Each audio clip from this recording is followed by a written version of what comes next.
Hello and welcome to the Responsive Family Sleep Podcast. I'm your host, Kim Hawley, holistic sleep coach, lactation consultant, peaceful parenting educator, and mom. If you've ever felt overwhelmed by all the conflicting sleep info, frustrated with sleep information that just plain felt wrong, or searched desperately for a truly gentle and responsive sleep approach, then you are in the right place. In each episode, we'll be answering your most pressing baby and toddler sleep questions, busting those sleep myths, and helping you understand truly developmental, biologically normal baby and toddler sleep, plus encouraging you to trust your intuition along the way. Let's get started.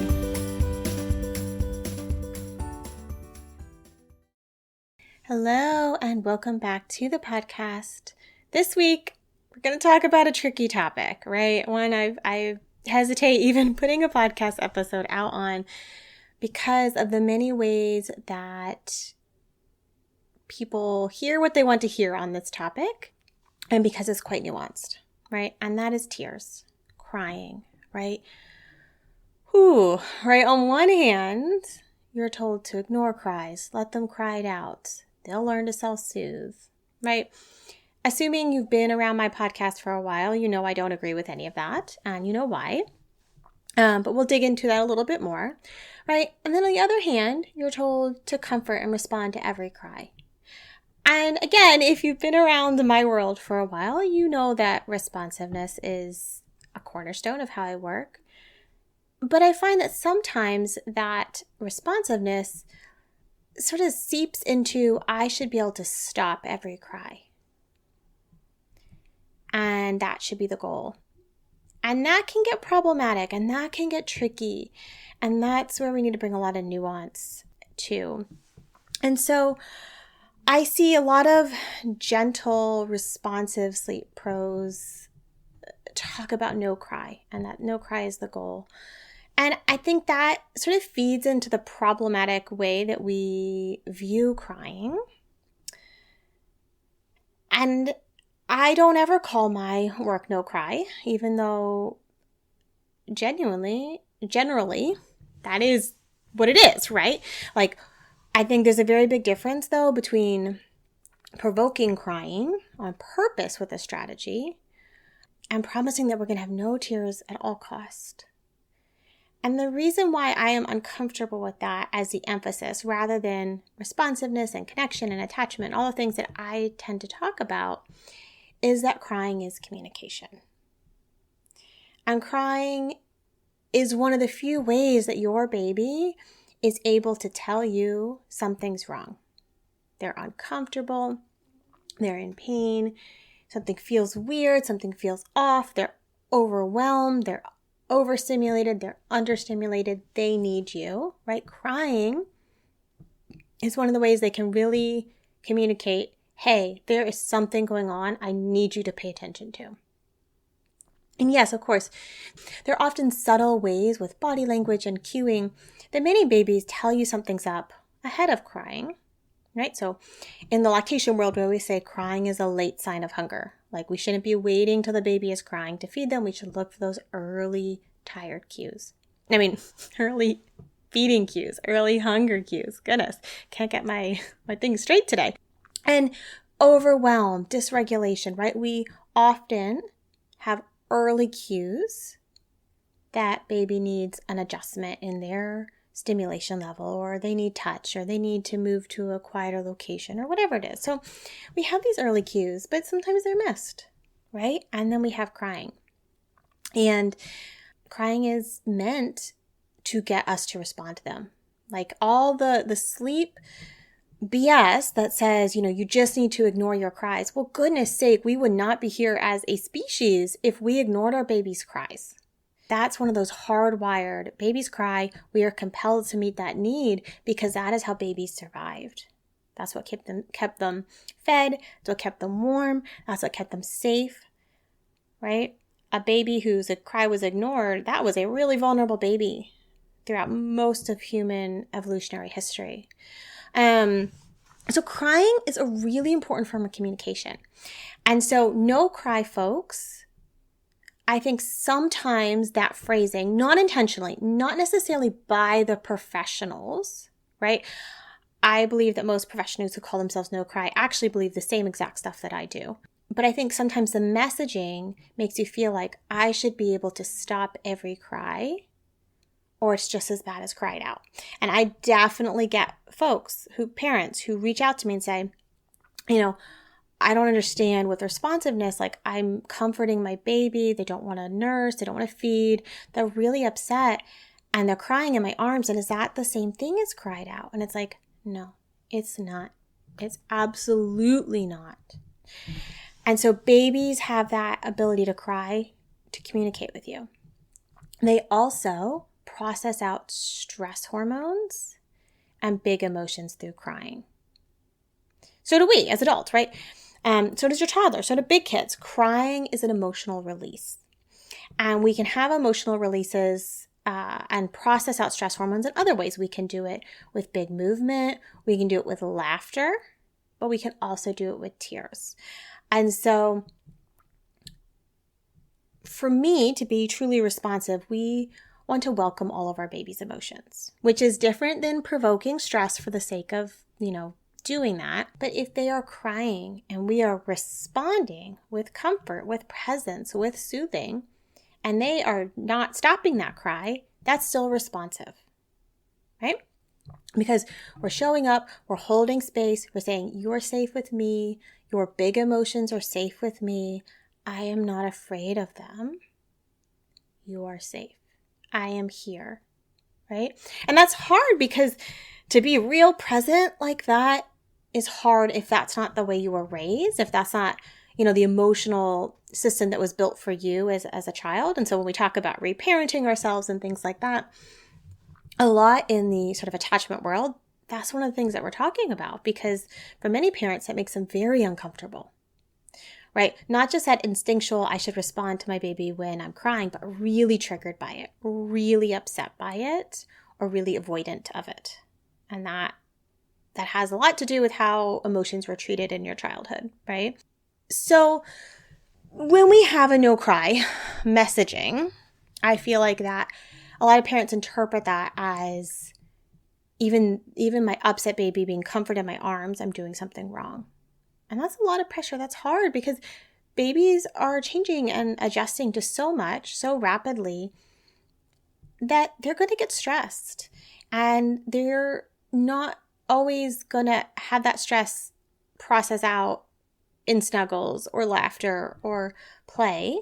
Sometimes it's going to come out in tears, even when everything is right, even when we've optimized everything. And that's okay, right?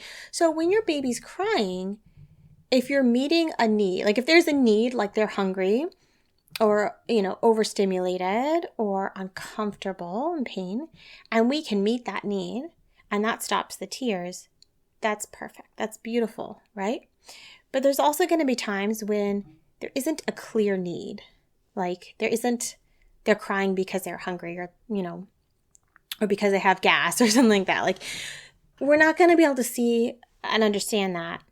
And in that case, meeting their need is around trying a few things, seeing if it's something that we can really fill the need that will settle them. But if not, just being present. And so when parents ask me about like no cry, and I'm like, well, I want your baby to express all of their emotions. And so babies cry. That happens. Toddlers cry, sometimes because you're giving them the red cup instead of the blue cup, but the blue cup is dirty and you don't have time to clean the blue cup, right? Like cry over all sorts of stuff. And so I rather shift in that situation, let's try that sentence again. I rather shift the focus to the responsiveness, to the connection, to the holding space for emotions rather than the absent of big, hard emotions. But we also have to be careful because there's so much cried out messaging that says it's okay for your baby to cry and it's okay for you to leave them alone. And it's not, right? So a baby crying on their own without support is experiencing stress in a very different way than in the safety and connection of being in relationship with you, of being in closeness and comfort with you. And I mean, as an adult, you know this, right? If you are really upset and your partner or your best friend or your sister or your aunt or your mom, like whoever is important in your life, sits there with you, offers comfort in the way you like to receive it, that feels a lot better than if they poke their head in, see you crying, and go, oh, well, I'll leave you to sort it out. I'll check back in on you, you know? Comfort matters, presence matters. And so we actually buffer stress for our babies when we are present with them and they are upset.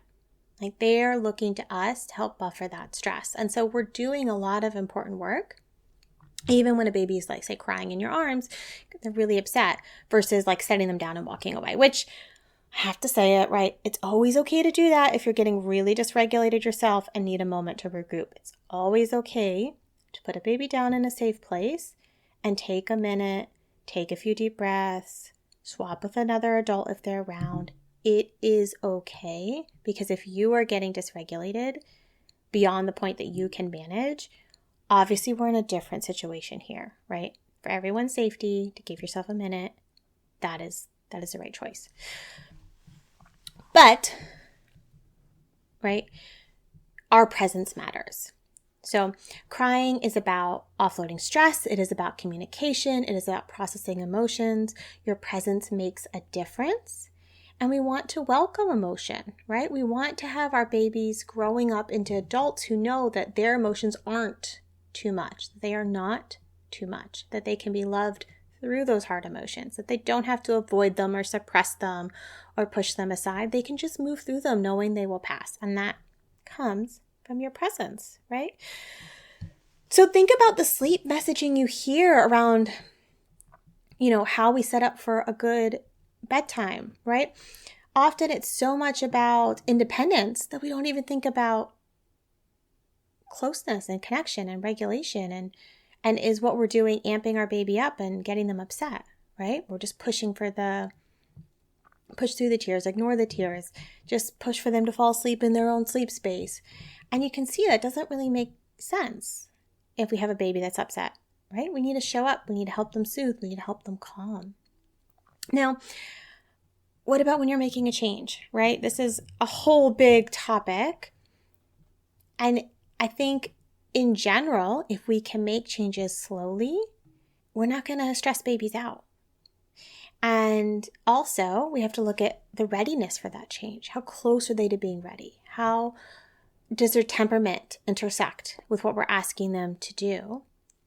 Are they old enough that we can use some language, right? Because, holding a boundary with a 2-year-old that you have role played, narrated, told stories, talked through and said, hey, we're going to stop this. And you as the adult can stay calm and you can offer them other comforts. That's really different, right? Than a 3-month-old or a 6-month-old who has no understanding of a change that you're trying to lead them through. So holding boundaries and limits with young children that provoke tears is complicated. And my preference as a sleep professional is always that we are not intentionally stressing littles out ahead of sleep. And if we are intentionally stressing them out because of a boundary that you feel is really important, like let's say we really need to night wean, ideally the child's old enough to understand, because that does change the playing field, right? And if we're in a crisis situation, right, that's different. If we're in a crisis situation, you need to stop feeding, then we're offering all those other comforts and presence. And so it becomes about the context. And it always has to involve emotional support. But frankly, I don't do a lot of big, huge changes with babies because they're often not ready. And it would be really stressful. And that's not always helpful to sleep in the big picture. So sort of circling back to crying, there's so much pressure, right? There's pressure to ignore cries. You're spoiling them. There's pressure to never have your baby cry. And that can feel horrible when it's like you're doing all the things right and your baby's still upset. And there's so little out there just saying crying is communication. It is emotional release. It is something we need to show up and be present for, that we need to solve the needs when we can, and understand that babies are full humans, so they're going to be complex emotional needs or physical things that we can't detect, in which we can't solve that crying, and we just need to sit with them and be with them and offer our love and comfort and relationship the same way we would with anyone else that's important to us. So, hopefully, this gave you some food for thought, maybe some different perspectives on crying to think about. I just want to, again, I don't believe that we need to stress babies out and upset them to make sleep change or improve. In fact, I'm always telling my clients, good sleep comes from a relaxed, tired baby who feels safe, or child who feels safe. But I feel like we so often mishandle this situation. And maybe it's social media. Maybe it's the quick, 30-second, 1-minute video or quick Instagram post or whatever that doesn't allow for that nuance. Or maybe it's the polarization between cried out and attachment-based strategies. I genuinely don't know, but,